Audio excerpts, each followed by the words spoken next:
अमेरिकी राष्ट्रपति Donald Trump ने भारत पर टैरिफ लगाने का ऐलान कर दिया है और अब हर किसी की नज़र 2 अप्रैल पर टिकी है, जब ये टैरिफ लागू होंगे।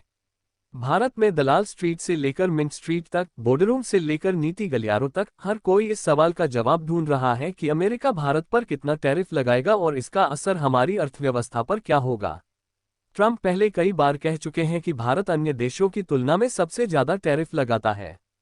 उनका तर्क है कि अगर भारत अमेरिकी सामानों पर भारी टैरिफ वसूलता है तो अमेरिका भी भारत के साथ वैसा ही करेगा। 19 मार्च को ब्रेडबॉट न्यूज के साथ एक इंटरव्यू में ट्रंप ने साफ कहा, मेरा मानना है कि भारत संभवतः अपने टैरिफ को काफी हद तक कम करने जा रहा है, लेकिन 2 अप्रैल को हम उनसे वही टैरिफ वसूलेंगे जो वे हमसे लेते हैं। तो सवाल यह है कि क्या भारत इस टैरिफ की मार को झेल पाएगा। आइए ग्लोबल एजेंसियों की रिपोर्ट्स के जरिए इसकी पड़ताल करते हैं। विश्व व्यापार संगठन के आंकड़ों पर नजर डालें तो 2023-24 में भारत का औसत टैरिफ 12% रहा, जबकि अमेरिका के लिए यह महज 2.2% था। ट्रंप का कहना है कि वह भारत के टैरिफ के बराबर ही जवाबी टैरिफ लगाएंगे, लेकिन क्या ये भारत की अर्थव्यवस्था के लिए बड़ा झटका होगा। S&P ग्लोबल की ताज़ा रिपोर्ट इस मामले में कुछ राहत की बात कहती है।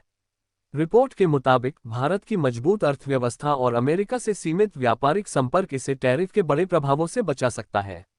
S&P का अनुमान है कि टैरिफ का अप्रत्यक्ष असर सीमित होगा, क्योंकि भारत का निर्यात क्षेत्र उसकी जीडीपी का सिर्फ 10वां हिस्सा है।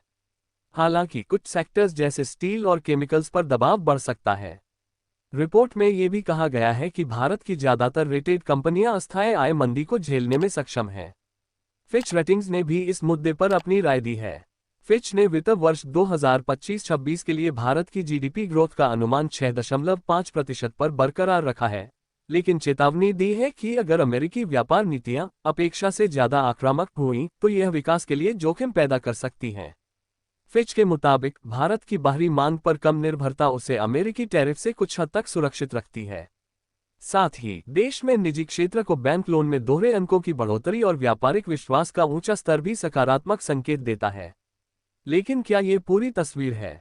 मूडीज रेटिंग्स की रिपोर्ट कुछ और पहलुओं पर रोशनी डालती है।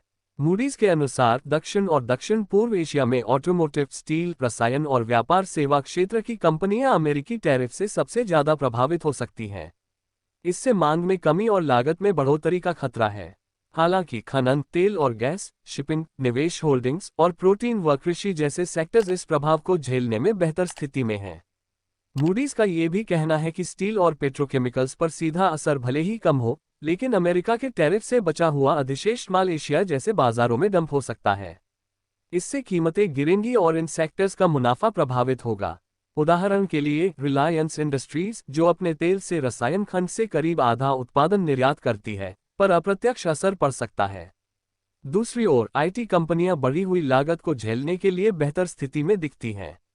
अब बात करते हैं गोल्डमैन सैक्स की रिपोर्ट की। गोल्डमैन सैक्स का अनुमान है कि ट्रंप के टैरिफ से भारतीय जीडीपी को 10 से 60 बेसिस पॉइंट्स का नुकसान हो सकता है। रिपोर्ट में कहा गया है कि भारत का अमेरिका को सकल निर्यात उसकी जीडीपी का सिर्फ 2% है, जो उभरते बाजारों में सबसे कम है।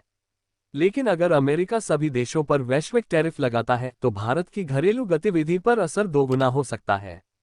गोल्डमैन सैक्स ने 3 संभावित तरीके बताए हैं जिनसे अमेरिका भारत पर टैरिफ लागू कर सकता है। पहला, सभी उत्पादों पर औसत टैरिफ अंतर के आधार पर। दूसरा, प्रत्येक उत्पाद पर भारत के टैरिफ के बराबर टैरिफ लगाकर। और तीसरा, गैर टैरिफ उपायों जैसे प्रशासनिक बाधाएं या आयात लाइसेंस के जरिए। तो कुल मिलाकर तस्वीर क्या है? विशेषज्ञों का मानना है कि भारत की मजबूत घरेलू अर्थव्यवस्था और सीमित निर्यात निर्भरता उसे इस टैरिफ युद्ध में कुछ हद तक सुरक्षित रख सकती है, लेकिन स्टील, केमिकल्स और ऑटोमोटिव जैसे सेक्टर्स पर नजर रखनी होगी। साथ ही अगर यह व्यापारिक तनाव बढ़ता है तो वैश्विक आपूर्ति श्रृंखला पर भी असर पड़ सकता है। 2 अप्रैल का इंतजार अब ज्यादा दूर नहीं। तब तक सवाल यह है कि क्या भारत सरकार कोई जवाबी रणनीति तैयार कर रही है, और क्या ये टैरिफ दोनों देशों के बीच व्यापारिक रिश्तों को नया मोड़ देंगे? इन सवालों के जवाब हमें आने वाले दिनों में मिलेंगे। तब तक हमारे साथ बने रहें। वीडियो को एक लाइक करके चैनल को सब्सक्राइब जरूर करें। धन्यवाद।